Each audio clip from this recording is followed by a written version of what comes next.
Hey guys, my name is Matimio, and today we have learned that the Battlefield 4 Alpha is starting today. Apparently, DICE has sent out a bunch of invitations to Battlefielders through email to test out their white box alpha trial.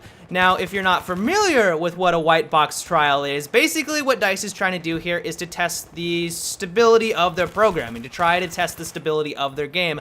So don't go into this thinking, if you're one of them, thinking that this is going to be a graphically intense experience. It's going to look very bland and boring. It's going to look a lot like those alpha screenshots that we saw a couple of weeks ago that were leaked, where everything is very white and bland, and the only real things that had textures on them were the soldiers and vehicles. So it's not really going to be all that graphically intensive. But apparently it's going to last for about 2 weeks, or until June 31st. And if you haven't received your invitation yet, you are probably out of luck. A DICE developer has come out and said that they've already sent out all the invitations that they are going to, at least for this phase of testing. So check your email now, but if you haven't got it, you're probably going to have to wait until the next one rolls around. But in general, this is pretty awesome news. It means that they are finally into the alpha testing stages. They're inviting people to do so. And if you are someone who cannot wait to get their hands on Battlefield 4 and you would love just to test their game and give them feedback,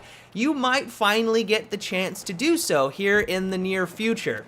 So now, in another bit of news, if you are a hardcore Battlefielder and you cannot wait to get your hands on Battlefield 4 right when it comes out, but you would also like to play it on the next-gen systems, you're kind of in a predicament because Battlefield 4 launches before the next-gen systems do. And so now you have to ask yourself, well, should I purchase it for the 360 or the PS3s to play it at day one, or do I wait a while and then buy it for the Xbox One and the PS4? And for most people, they'll just pick one or the other, but for the hardcore Battlefielders, they'll want to play it on day one and then also on the next-gen systems. And so now the question is, well, if I've played for a couple weeks on let's say the Xbox 360, I've had all this progression, I don't really feel like starting over on the Xbox One, and it would be kind of nice to transfer on over all my stats, all my achievements, all of my camo unlocks from the 360 version on over to the Xbox One.